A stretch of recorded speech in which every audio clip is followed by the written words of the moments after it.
Hello दोस्तों, welcome back to my channel. Drishti current updates में हम कर रहे थे जून जून का भाग वन, मतलब पार्ट वन 2023 का करंट अफेयर है ये। और करंट अफेयर बहुत ही इंपॉर्टेंट होता है यूपीएससी और जितने भी स्टेट लेवल के एग्जाम होते हैं प्री और मेंस के लिए। तो साइंस एंड टेक का हम करेंगे इसमें। और इसके पहले बहुत सारे सब्जेक्ट मतलब सब्जेक्ट का जो जून का करंट अफेयर है उसको सब्जेक्ट वाइज हम लोगों ने अलग अलग वीडियो में इसको डिवाइड किया हुआ है। तो आप उसको अलग-अलग वीडियो में देख सकते हो, इसका प्लेलिस्ट भी बन गया है, आप प्लेलिस्ट में जाकर के सारे करंट अफेयर देख सकते हो। तो अगर आपकी जानकारी लिए बता दूँ, घटना चक्र का सीरीज़ चल रहा है जिसमें आरओ एआरओ से रिलेटेड आपको टेस्ट करवाए जा रहे हैं और घटना चक्र करवाया जा रहा है। तो जो कि बहुत ही इम्पोर्टेंट है जो आरओ एआरओ का एग्ज़ाम देने वाले हैं उनके लिए, क्योंकि एग्ज़ाम जो है 2-4 महीने में होने वाला है, मतलब 4 महीने में दिसंबर में हो जाएगा। तो चलिए घटना चक्र भी देखिए और करंट अफेयर भी देखिए। ये और आपकी जानकारी के लिए महत्वपूर्ण सूचना ये भी है कि जो करंट अफेयर है ना, वो विजन का भी करंट अफेयर बना दिया गया है जून का। तो अगर आपने नहीं देखा तो जाइए, प्लेलिस्ट बना हुआ है जून का, सब्जेक्ट वाइज करंट अफेयर है, उसको भी देखिए। ओके, तो चलिए स्टार्ट करते हैं बिना टाइम वेस्ट किए। लेकिन स्टार्ट करने से पहले तो आपका काम जो है वो करके जाइए। पहले लाइक करिए, फिर शेयर करिए, फिर सब्सक्राइब करिए, फिर देखना स्टार्ट करिए। ओके। तो विज्ञान और प्रौद्योगिकी हम करेंगे और इसमें पहला न्यूज है एबासिन की एआई संचालित खोज एक शक्तिशाली एंटीबायोटिक। तो एक चर्चा में क्यों है, क्योंकि अभी अमेरिका ने, संयुक्त राज्य अमेरिका और कनाडा ने, कनाडा के वैज्ञानिकों ने एसिनेटोबैक्टर बामिनी सुपर बग से लड़ने के लिए ये इससे लड़ने के लिए एक सक्षम एबासिन नामक एक शक्तिशाली एंटीबायोटिक की खोज की। इस मतलब इस खोज का श्रेय जो है आर्टिफिशियल इंटेलिजेंस को जाता है, क्योंकि इसी के उपयोग के दौर के साथ मतलब इसके यूज के साथ उपयोग करके, मतलब एआई के उपयोग से चिकित्सा के क्षेत्र में उल्लेखनीय उपलब्धि हुई है, क्योंकि ये जो खोज हुई है एआई के उपयोग से हुई है। तो तो इस सफलता से दवा प्रतिरोधी बैक्टीरिया के खिलाफ लड़ाई में अपार संभावनाएं देखी जाएंगी। जो एंटीबायोटिक की दवाएं हैं उसके लिए अपार संभावनाएं देखी जाएंगी। तो तो अब जानेंगे हम एसिनेटोबैक्टर बामनी क्या है। तो यह डब्ल्यूएचओ द्वारा पहचाना गया एक खतरनाक जीवाणु है जो एंटीबायोटिक दवाओं के लिए प्रतिरोधी है। यह निमोनिया, मेनिंजाइटिस और घाव संक्रमण जैसे गंभीर संक्रमण का कारण बन सकती है, जिससे मृत्यु हो सकती है। आमतौर पर अस्पतालों में यह पाया जाने वाला एसिनेटोबैक्टर बामनी सतहों पर लंबे समय तक जीवित रह सकता है। इससे समाप्त करना थोड़ा मुश्किल होता है और वर्तमान में उपलब्ध सभी एंटीबायोटिक दवाओं के प्रतिरोध को विकसित करने की इसकी उल्लेखनीय क्षमता के कारण इसे रेड अलर्ट मानव रोगजनक के रूप में जाना जाता है। एंटीबायोटिक प्रतिरोध की प्रक्रिया क्या होती है? तो एंटीबायोटिक प्रतिरोध क्या होता है? जब आप मतलब आवश्यकता से अधिक दवाओं का दुरुपयोग करते हैं, और दवा प्रतिरोधी बैक्टीरिया एंटीबायोटिक दवाओं का अति प्रयोग ज़्यादा से ज़्यादा प्रयोग करते हैं, तो बॉडी में ना वो उस बैक्टीरिया के लिए बॉडी रेजिस्टेंट हो जाती है। तो विश्व स्वास्थ्य संगठन ने निमोनिया, तपेदिक, खाद्य जनित संक्रमणों संक्रमणों को सूचीबद्ध किया है, क्योंकि एंटीबैक्टीरियल प्रतिरोध बढ़ने के कारण मौजूदा दवाओं के साथ इन बीमारियों का इलाज करना कठिन होता जा रहा है। तो सुपरबग क्या है? सुपरबग बैक्टीरिया होते हैं और ये कई प्रकार के एंटीबायोटिक दवाओं के प्रतिरोधी होते हैं। मतलब अगर जितना दवा खाओगे ना प्रतिरोधी रहेंगे, आपको इसका असर ही नहीं पड़ेगा, ऊपर से बॉडी को नुकसान पहुंचाएगा। तो एबासिन जो होता है, क्या होता है? एबासिन एक यौगिक है जो एक संकीर्ण स्पेक्ट्रम एंटीबायोटिक के रूप में उपयोगी गतिविधि दिखाता है। ये एसिनेटोबैक्टर बामनी के खिलाफ प्रभावी होता है। मशीन लर्निंग मॉडल दृष्टिकोण का उपयोग करके एआई की सहायता से एबासिन की खोज की गई है। कार्रवाई की प्रणाली क्या है? तो एबासिन बैक्टीरिया में CCR2 प्रोटीन के समान कार्य को बाधित करता है और ये व्यवधान बैक्टीरिया के अंदर कुछ जीवाणुओं की गति को बाधित करता है। इससे उन्हें बाहरी झिल्ली तक पहुंचने से रोका जा सकता है। नतीजतन एसिनोटोबैक्टर बामनी की वृद्धि बाधित होती है, जिससे संक्रमण पैदा करने की क्षमता कम होती है। अब अगला न्यूज है डीप फेक से निपटान। डीप फेक क्या होता है? जैसे कि आपकी आवाज है, आपकी शक्ल है, आप कोई वीडियो बनाते हो, उसको डीप फेक कर देना, उसका मतलब उसके द्वारा फेक न्यूज फैला देना या कुछ भी कर देना, ये सारी चीजें डीप फेक के अंतर्गत आती हैं। अभी चर्चा में हम बात करेंगे उसकी। तो चर्चा में क्यों है? तो हाल ही में विभिन्न समाचार स्रोतों ने डी फेक को लेकर बड़ी चिंता को की तरफ ध्यान केंद्रित किया है, जो डीप फेक लर्निंग तकनीक का उपयोग करके निर्मित किए जाते हैं।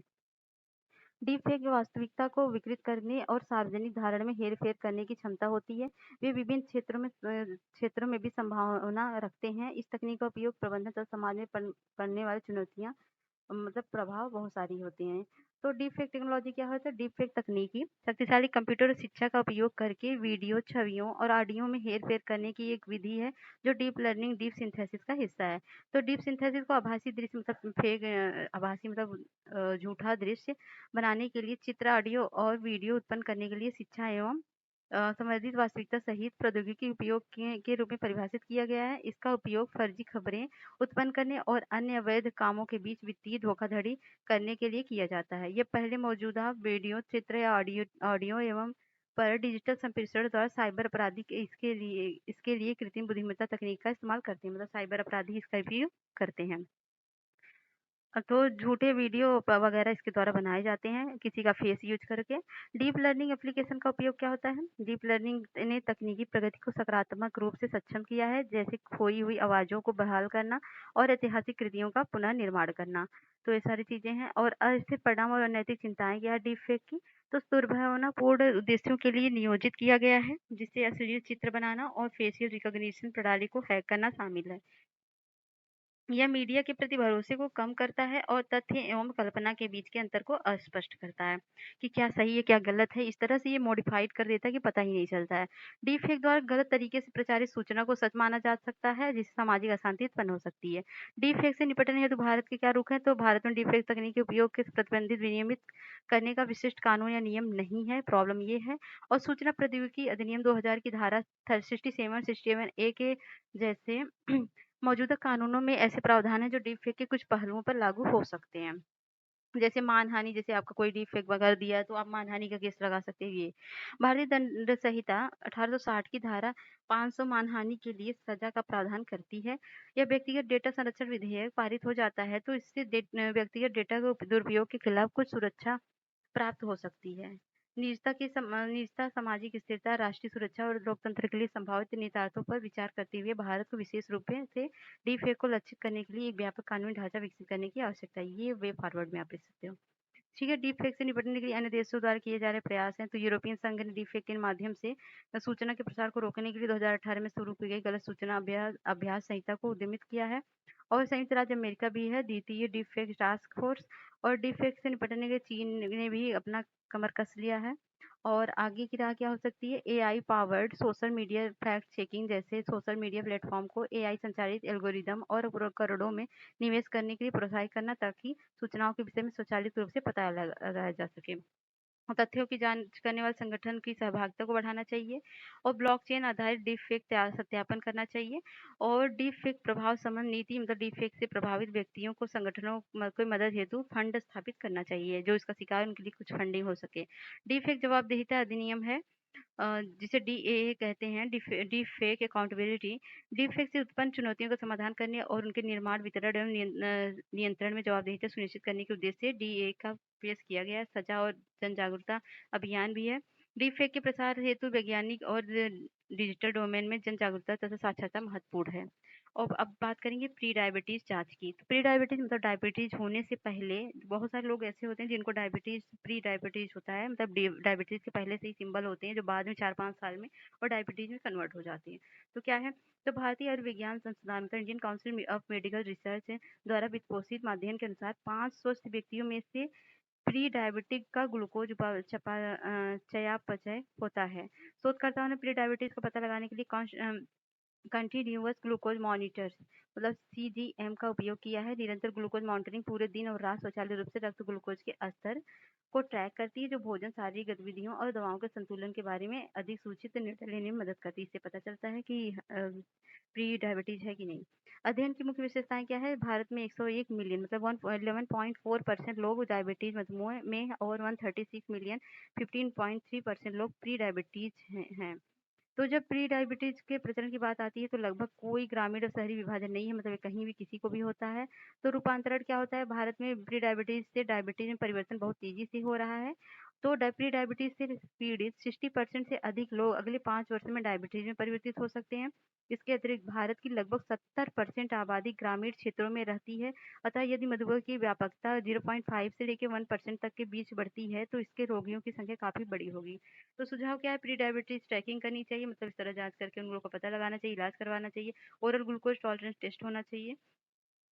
तो ओजीटीटी एक ऐसा परीक्षण है जिसकी सहायता से भोजन करने के बाद शरीर द्वारा ग्लूकोज के प्रबंधन की जांच की जाती है। ये परीक्षण मधुमेह और प्री डायबिटीज का निदान करने में मदद करती है। यदि फास्टिंग वैल्यू 126 mg/dl से ऊपर है तो 2 घंटे के उपवास के बाद value oral glucose tolerance test में 200 mg/l से ऊपर होती है तो इसे मधुमेह के रूप में परिभाषित किया जाता है। मतलब ये पैरामीटर है मापने का। और यदि फास्टिंग वैल्यू 100 से 125 के बीच है और 2 घंटे की वैल्यू 140 से 99 के बीच है तो व्यक्ति रोगी को प्री डायबिटीज चरण में वर्गीकृत किया जाता है। तो ये है डायबिटीज में वर्गीकरण करने की, ये है प्री डायबिटीज में। प्रारंभिक पहचान का महत्व क्या होगा? शीघ्र पता लगाने से इसका इलाज थोड़ा करा जा सकता है। डब्ल्यूएचओ के अनुसार मधुमेह होने वाले 50% से अधिक व्यक्ति अपनी स्थिति में अनजान है और यह सुलभ और लागत प्रभावी जांच विधियों की आवश्यकता पर प्रकाश डालता है। तो मधुमेह के बारे में अब जान लेते हैं, प्री डायबिटीज जान लिया, अब डायबिटीज के बारे में जानते हैं। तो डायबिटीज एक गर्भ संचारी मतलब नॉन कम्युनिकेबल डिजीज है। तो communicable and non communicable disease क्या होते हैं? वो डिजीज जो मतलब एक से दूसरे में नहीं फैलते उसे नॉन कम्युनिकेबल डिजीज कहते हैं। और ये क्या होता है, पेनक्रियाज में क्या होता है, इंसुलिन हार्मोन्स जो पेट में आपके अग्नाशय में मतलब पेनक्रियाज में क्या होता है, इंसुलिन का फॉर्मेशन होता है जो ब्लड में हमारे जो खाने के बाद जो ग्लूकोज की मात्रा बढ़ती है उसको रेगुलेट करता है और उसको सेल तक पहुंचाता है। लेकिन जब ये इंसुलिन काम करना बंद कर देता है या मतलब बहुत कम रिलीज होता है तो ब्लड में या शरीर में ग्लूकोज की मात्रा बढ़ जाती है जिसे को डायबिटीज बोलते हैं। डायबिटीज रोग के दो टाइप बताए गए हैं। पहला टाइप क्या है, इसे किशोर मतलब मधुमेह मतलब जो छोटे बच्चे होते हैं 14 से 16 वर्ष के बच्चों के बीच में हो सकता है। इसे क्या बोलते हैं, शिशु किशोर मधुमेह के रोग के रूप में जाना जाता है। इसमें भी क्या होता है, पेंसुलिन क्या इंसुलिन का जो होता है फॉर्मेशन मतलब उत्पादन बहुत कम, मतलब उत्पादन करने में विफल रहता है। पेनक्रियाज जो इंसुलिन बनाता है वो उत्पादन करने में कम हो जाता है। इंसुलिन एक हार्मोन है जिसका उपयोग शरीर ऊर्जा उत्पन्न करने हेतु शर्करा की कोशिकाओं में प्रवेश करने के लिए करते हैं। ये मुख्य रूप से बच्चों और किशोरों में पाया जाता है। हालांकि इस प्रकार का प्रसार कम है और टाइप 2 की तुलना में बहुत अधिक गंभीर है। टाइप 2 क्या है, तो ये शरीर के इंसुलिन का उपयोग करने के तरीकों को प्रभावित करता है जबकि शरीर अभी भी इंसुलिन निर्माण कर रहा होता है। मतलब इसमें करना बंद कर देता है टाइप 1 में और इसमें कर रहा होता है। टाइप 2 डायबिटीज या मधुमेह किसी भी उम्र में हो सकता है, यहाँ तक कि बचपन में भी हो सकता है। हालांकि मधुमेह का यह प्रकार ज्यादातर मध्यम आयु वर्ग या बूढ़ों में वृद्धों में होता है। गर्भावस्था के दौरान भी होता है जब इंसुलिन का फॉर्मेशन कम हो जाता है। और डायबिटीज के प्रभाव क्या होते हैं, लंबे समय तक बगैर उपचार या सही रोकथाम न होने पर मधुमेह गुर्दे, हृदय, रक्तवाहिकाएं, तंत्रिका तंत्र, आंखें, रेटिना आदि प्रभावित हो सकते हैं। और जिम्मेदार कारक क्या है, मधुमेह में वृद्धि के लिए जिम्मेदार कारक है अस्वस्थ आहार, शारीरिक गतिविधि की कमी, शराब का अत्यधिक सेवन और अधिक वजन, मोटापा, तंबाकू उपयोग आदि। संबंधित पहल क्या है, कैंसर, मधुमेह, हृदय रोग और स्ट्रोक की रोकथाम तथा नियंत्रण के लिए राष्ट्रीय कार्यक्रम है NPCDCS और विश्व मधुमेह दिवस और वैश्विक मधुमेह कॉम्पैक्ट है। तो बस यही इतना न्यूज़ है साइंस एंड टेक में दृष्टि मैगजीन के। तो अगला न्यूज़ हम करेंगे नेक्स्ट वीडियो में, तब तक के लिए बाय बाय। हाँ, जाने से पहले लाइक करिए, चैनल को सब्सक्राइब करिए और हाँ, आरओ का टेस्ट कर लीजिए अगर जो प्रिपरेशन कर रहे हैं। बाकी घटना चक्र कर लीजिए जो यूपी पीसीएस या पीसीएस लेवल की तैयारी कर रहे हैं। यूपीएससी के बहुत सारे क्वेश्चन इसमें प्रीवियस ईयर के प्रीलिम्स के होते हैं जो कि एक्सप्लेनेशन किए गए हैं। तो ठीक है, उसको देखिए। चलते हैं, मिलते हैं नेक्स्ट वीडियो में, तब तक के लिए जय हिंद, जय भारत।